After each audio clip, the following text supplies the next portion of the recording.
Welcome to this lecture where we're going to talk about iterators. And we're talking about iterators and the iterator pattern with an eye towards some of the work that we'll be doing later in the semester, actually very soon in the semester, in projects. So iterators are different than iteration, but they come from the same root word. Iteration means to repeat a process, and usually we see this when we're doing a loop, a for loop or a while loop or whatever.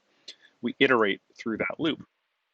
An iterator is an object that provides a way to traverse or visit a sequence of related objects. Okay, so if we have a list, we might want to visit all the elements inside that list. It doesn't have to be a list, it could be any other container. It could be a vector or an array or a heap. Okay, we might want to visit all of the elements of that, whatever that container is. This is commonly where you see iterators being used. The underlying thing that we want to iterate over could be anything iterable.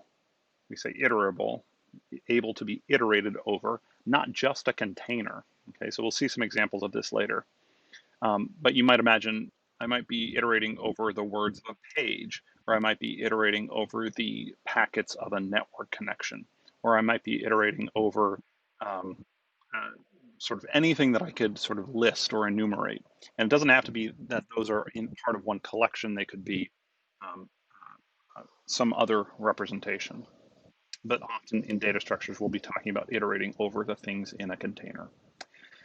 The whole point of using iterators is that they abstract away or reduce the complexity of the thing that they are iterating over. So they present a unified interface so that we can, if we're dealing with this type of container or this type of object, and we want to iterate over the things that it can iterate over, if we replace that container or that object with a different type, we can still interface, enumerate, or iterate over those things using the iterator interface. So iterator is not just one thing, it's a way of visiting a bunch of things depending on the type that we're talking about. That's very abstract, I know. So let's look at some details a little bit more. Many modern languages provide iterator support. They look different in every language, okay? So there's not one way to do iterators. In C++, we might iterate over the elements of a vector called v. If we have a vector called v, we might call v.begin to get the first iterator, and we might set that to be the iterator I. And the type of I is a vector of ints : iterator. So the type of I is an iterator over a vector of ints, and the entire type is what I've underlined here. So we set it equal to the begin iterator of that collection v, of that vector v. We go until it reaches the end iterator. In other words, we go until it actually is the end iterator, but we don't process that one. We stop at that point, and we increment the iterator, and then we print out splat I.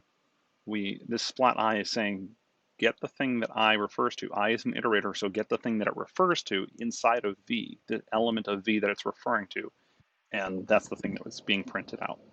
In Python, the notation is a little simpler. We can say for I in v, and then we just get this. This is actually constructing and iterating over the elements of the list v. In Java, it's a little different. Again, we create an iterator called I, and we set it equal to the iterator. I should have a semicolon here. Sorry about that. And we say while there's a next element, get the next element and advance the iterator. So you notice there's a lot of different ways of doing this. In C++, you'll notice there are 4 separate things going on here. We have an initialization, we have an ending condition, we have an advancement, and we have a get the current value. In Java, notice that this has been reduced to 3. We have an initialization, we have an ending condition, and then this one serving 2 purposes. It both gets the current one and advances the iterator. So if this is like combining in C++ these two, okay, advancing, getting the current and then advancing. The point here is that there's lots of different iteration support in different languages, but they look very different, but they're all considered to be iteration patterns. Since we're focusing on C++, let's look a little bit more at the details. C++ standard library uses iterators extensively, and almost always they're going to be, if you're using a standard library container, the type is going to be the container type, like vector bracket int, or less than int greater than, or whatever is the type, colon, colon, iterator. Okay, so that iterator is the common thing here. And the dot begin gets the first iterator. The dot end is not the last iterator, it's one past the last one. And we saw this on the previous slide and on this slide. Notice that I goes until it gets to the end iterator, but we don't process that one. And that's important because we want to be able to stop at that point. Okay? We want to be able to process the last valid one, which is not the end iterator, it's the one before the end iterator. Okay, so this allows, having the end iterator being an invalid iterator allows us to stop when we get there. That's the reason we do it that way. So the begin is, if there's anything in the collection, begin is a valid iterator, end is not a valid iterator. It's the point at which you stop. The designers of iterators in C++ decided to make them, the syntax of them look like pointers. And they do this through operator overloading. So you move an iterator forward with I++ or plus I, and backward with I minus minus or minus minus I, which is the same way you would move a pointer. And you can get the current thing element with splat I, or if I refers to an object, you could say I arrow and then the name of the field, the data member that you're referring to. Okay, so here's an example of how we might use iterators in C++ to show you how extensively they're used. If we created a vector called v, and then we might fill in the values of v, and then we want to sort them. Notice the sort function in C++ takes two iterators, the begin iterator and the end iterator, where again, the end is one past the last valid entry. Okay, and then we might print them out here. Okay. If you look, you'll see lots of places where the standard library in C++ uses iterators. Now, let me give you a quick benefit of why we might use iterators. One of the reasons is that since they abstract away the interface of using, of visiting all the elements of collections, we can switch code easily and we can switch the underlying type easily. So here I have two examples of iterating over the elements of a vector. This one does not use iterators. This one does use iterators. You can see this is sort of the more standard I equals 0, I less than c dot size plus I. So here I is an integer, not an iterator. And importantly, we dereference, or we look up the ith object or ith element of c here. But when we use iterators, I'm cheating a little bit by using auto here to automatically detect the type of the iterator for I. So I here is not an integer, it's an iterator. And we set it equal to the begin, we go until the end, we move forward. And you can see that this is similar in structure. The real difference here is that we're using an iterator and we reference it with splat. So notice here we're not saying c sub I, we're saying splat I.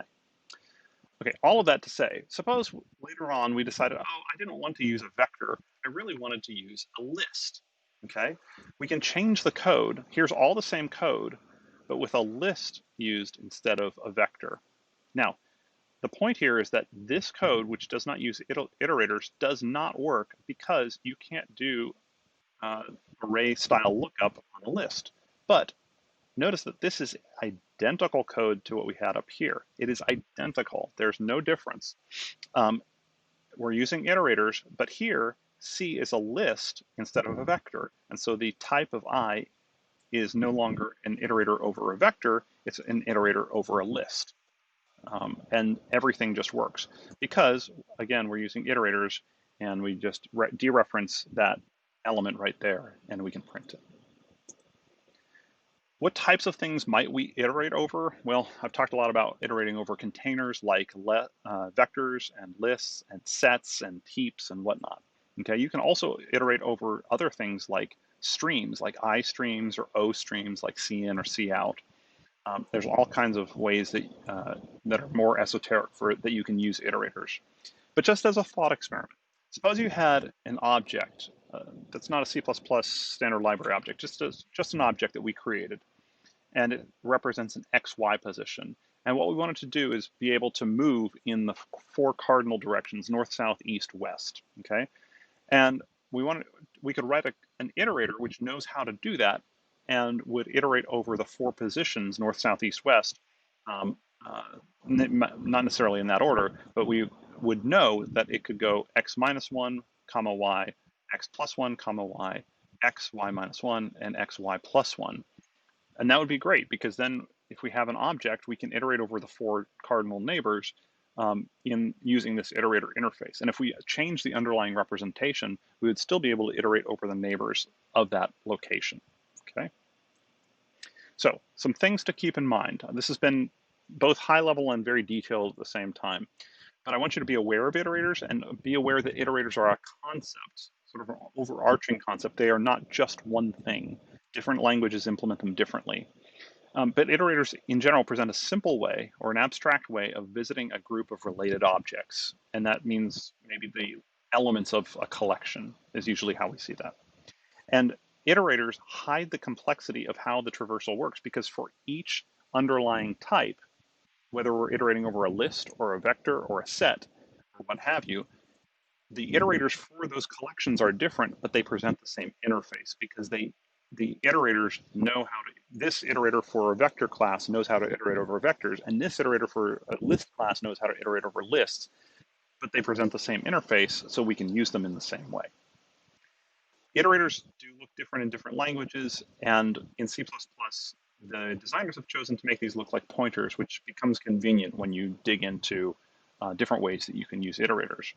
And it also means that a lot of things that work on iterators also work on arrays, which is useful.